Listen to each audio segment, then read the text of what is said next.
want to just say something. Stephen A., I mean no offense to you, and I mean no offense to First Take, because I think this show is extremely valuable.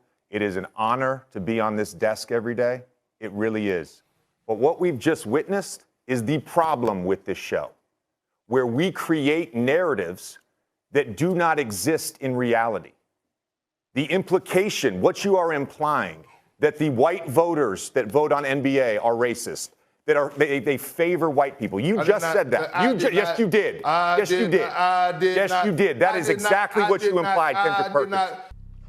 All right, guys. So I stumbled across this very, very, very satisfying segment from First Take in which they get called out for pushing racial narratives that are not there. You know, basically what the mainstream liberal media does all the time for clicks, likes, and ratings. Okay, they basically push false accusations of racism where there really is no racism. And this glorious exchange, which again took place on Woke Take, okay, was between JJ Redick, who used to play basketball. He's a white player. And Kendrick Perkins, who also used to play NBA basketball. He's a black player. Now, JJ Redick is going to call out Kendrick Perkins for race baiting when it comes to the conversation about who should be the MVP of the NBA. Now, I'm going to play Kendrick Perkins' take so that you guys can get a better understanding of what he said, and then we're going to get into JJ Redick's response live on First Take to Kendrick Perkins' face on the race baiting nonsense of trying to imply that the people that are picking MVP are basically favoring white guys. So without further ado, let's roll the clip. JJ, I need to know, is it Uchiwali or is it one Mike? I need to know when it comes down to the criteria moving the goalposts for the MVPs, because I understand you in the analytics. I understand you're a historian of the game of basketball, but I went and did a little research myself. And since 1990, there's only been 3 MVPs that wasn't top 10 in scoring that won that award. Dirk Nowitzki, Steve Nash, and Jokić. Now, what do they have in common? I'll let it sit there and marinate. I'm just trying to see, you know what I'm saying, when I'm walking into the club, do I need my J's on, or is it a dress code? Do I need to put another pair, of church shoes or some red bottoms? Or I need to know, is it Uchiwali or is it one Mike? Like, what's the criteria when moving the goalposts for certain players to win the MVP? I need to know. Because it seems like the goalposts move every single time when we want to push it out there, this particular player that we want to win the MVP. Because we all know in 2006 when Kobe was averaging 31, when the Lakers were the 7th seed, and the roster that he had compared to Steve Nash, and Steve Nash won his second consecutive MVP in 2006, was he really supposed to win that? Was he really supposed to outdo Kobe that year? I'm just trying to figure it out, bro. I'm trying to get an understanding. What's the criteria and why the goalposts move for certain players? Is it Uchiwali or is it one Mike? Now, you seen that, you heard that. He's clearly implying that the voters for MVP are moving the goalposts for white NBA players to basically make it easier for them to win MVP without having to have better stats, okay? And he used the stat of scoring, saying that, hey, these guys aren't even top 10 in scoring, but yet they're winning MVP. Why is that, right? All the people since 1990 that have won MVP that have not been top 10 in scoring have been white guys. However, he conveniently leaves out that before 1990, Magic Johnson, who I believe won the MVP like 3 times, was never top 10 in scoring, and Magic Johnson is black, right? So with that context, I want to play this clip of JJ Redick calling out Kendrick Perkins for race baiting and implying that white guys have an easier time winning MVP. And this conversation is in the context of the conversation about Nikola Jokić, who's an NBA player. He happens to be white, and his chances of winning MVP, he's currently the MVP favorite. And that is what Kendrick Perkins has a problem with. And again, JJ Redick is going to set Kendrick Perkins and Woke Take straight with facts and logic for why this type of race baiting is ridiculous. And it's absolutely glorious. Take a look. We're all teammates, but this is a debate show. So, JJ, let's continue it. You're up first. I'm going to go ahead and apologize to Perk, because I know that he doesn't like advanced stats, but often advanced stats inform us. They provide insight. They often reinforce what we see. So they kind of complement the eye test. I know you're an eye test guy and you don't like advanced stats, but I might use a few here. I just want to react because I didn't hear this, the idea that his teammates shoot good or bad shots. So Second Spectrum, wonderful company, they installed tracking cameras in every arena 10 years ago. And their technology has evolved. And one thing we've learned from that is we can actually track which players create good shots for their teammates. And Nikola Jokić is top 5 in shot quality created. So if you watch them play, Perk, and I know you do, sometimes you might not stay up late on the Mountain Time Zone, but if you watch them play, when he's deciding whether to shoot or score, he's often making a read, because that's what good basketball players do. They make reads. So if he's getting a double, he's going to kick. If he sees the help coming too early, he's going to swing it to the corner. It's a good pass. What's the most efficient corner three in basketball? It's a corner three. Look, Perk, I want to touch on something that they didn't bring up. This idea that Dirk and Steve Nash were favored to win the MVP because they're white. First of all, you stop short at 1990. That was your cutoff point for players to win MVP not in the top 10 in points per game, which is a stupid stat to judge MVP on. This isn't middle school. 1990, Magic won it. 89, Magic won it. 87, Magic won it. 87, he was 10th. 89, he was 15th. 90, he was 18th. Okay? We judge MVP year to year.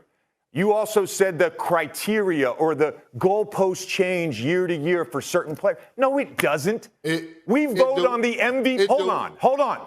We vote on the MVP based on that season. We vote on the MVP based on that season. It is a regular season award. Previous playoff runs have nothing to do with it. It's a regular season award for the most valuable player.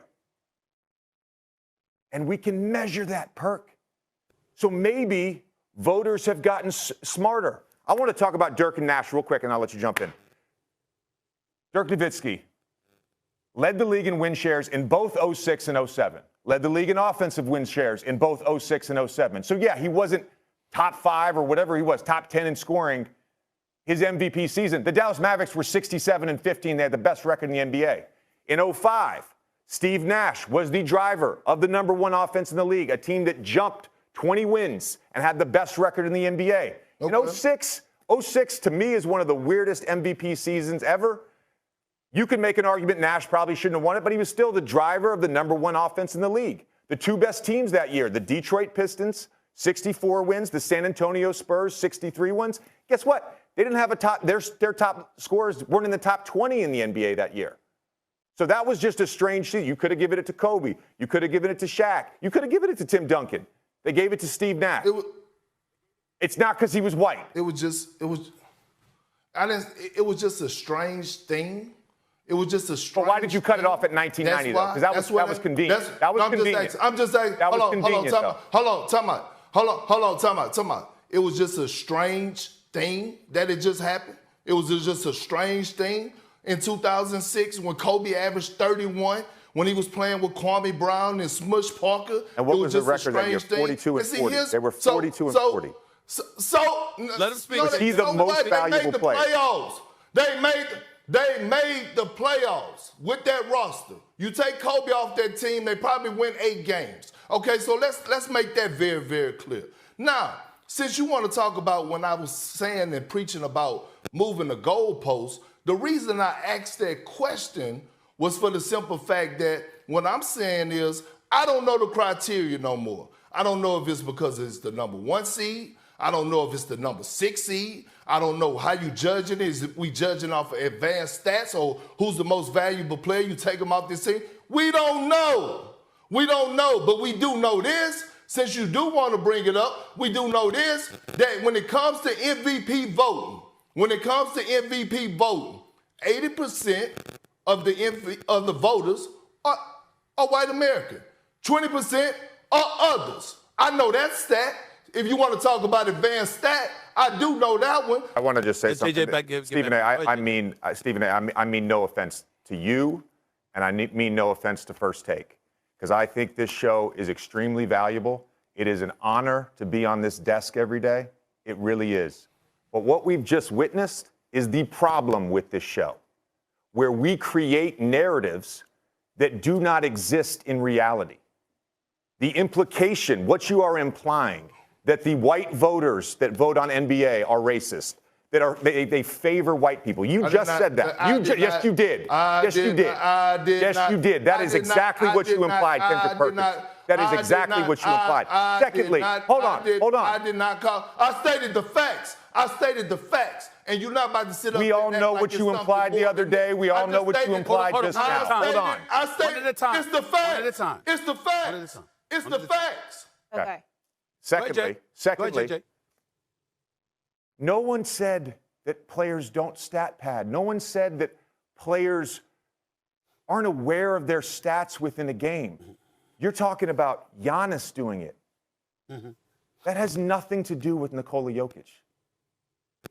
My point that I made the other day, which is a valid point and which I will stand by, is that Nikola Jokić does not care.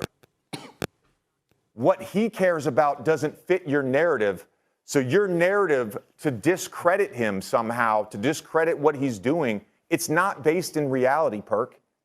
And no one is disrespecting Giannis. No one is disrespecting Joel Embiid.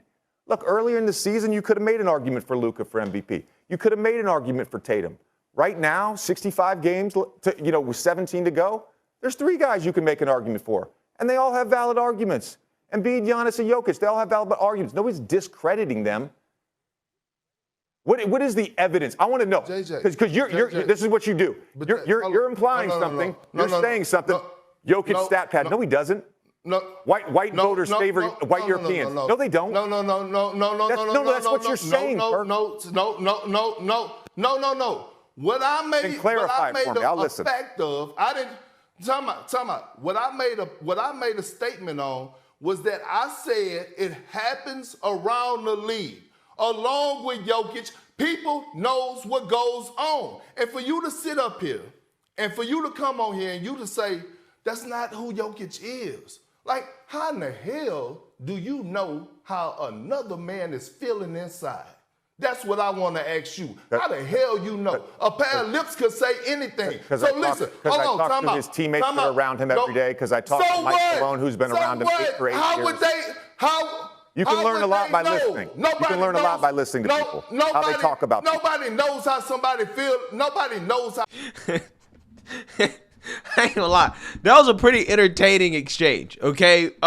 Clearly, Kendrick Perkins is upset because he's getting called out on his race-baiting nonsense, which is what they do all the time, okay? And that's the point that JJ Redick was trying to make, is that you're creating a narrative that doesn't exist, okay? Like, for example, you know how they do with black quarterbacks in the Super Bowl. Well, isn't this a historic moment for 2 black quarterbacks to be in the Super Bowl together? Well, I mean, they're just playing a game. Why does it matter if the 2 quarterbacks are black or not? Who cares? Who cares if the 2 head coaches are black? Who cares? I remember when Todd Bowles had to correct the media on that, them making a big deal out of him, facing another black coach. He's like, bruh, y'all the only people making a big deal out of this. You got a white guy winning the MVP, and Kendrick Perkins is making a big deal out of it because of his skin color, because he's white. But he doesn't seem to care about all the other MVPs, a majority of whom happen to be black, winning the award, right? He doesn't ask any questions about that. All that is fair. He only has a problem. There's only a question about if they're moving the goalpost because they're white, which he clearly was pointing out. That's clearly what he was getting at. Which is why he conveniently quoted a stat in which, JJ Redick characterized correctly as a middle school statistic, right? Where he claimed that, hey, after 1990, all 3 of the MVPs who weren't top 10 in scoring, they just happened to be white. Why would you say that if you're not trying to push some type of racial narrative? Of course you're trying to push a racial narrative. That's the whole point of you saying it. We all know what you're trying to say. Why are you trying to play dumb and to pretend like that's not what you're trying to say? And then you turn around in your defense and your rebuttal, because this guy's not very smart, and he says, well, another advanced stat I know is that 80% of the MVP voters are white. So again, wait, what are you trying to say? What is the point of bringing that up? That's not an advanced statistic, by the way, but according to him, maybe it is. Okay, his level of intellect, that's an advanced statistic. The point of you bringing that up is because you know that initially what you were saying, the point that you was trying to make is that it's easier for white guys to win MVP, that Nikola Jokić is only in the conversation, he's in the conversation, or that he's favored to win MVP because he's white. That is exactly what you were saying. You know that's what you were saying. And if that's what you were saying, then you should stand by it instead of pretending like JJ Redick is in the wrong for calling you out on it. Because he's right. He knows exactly what you're saying. You're race baited. You're creating a narrative. You're creating a conversation that you have no evidence that actually is a legitimate conversation to have. Again, there's been more black MVPs, far more black MVPs than white ones. Nobody seems to want to have a conversation about, hey, hold on, maybe the voters are racist against whites, right? Why are there not more white guys winning MVP? Again, it reminds me of the conversation they have in the NFL all the time. Black head coaches. Oh my God, why are there not more black head coaches? Well, why are there not more white players, right? They always have a problem with it not being more black coaches, but they don't have a problem with it not being more white players. It's amazing. So, again, shout out to JJ Redick for calling out the race baiting live on air that often takes place on mainstream liberal outlets like, ESPN, Disney, CNN, MSNBC, where they're creating this fake race narrative here that really does not exist, implying that the voters for MVP are somehow racist against black people and that they're favoring whites with no evidence whatsoever. So let me know what you guys think. Make sure you like, comment, and subscribe. Most importantly, share a black conservative perspective. Peace.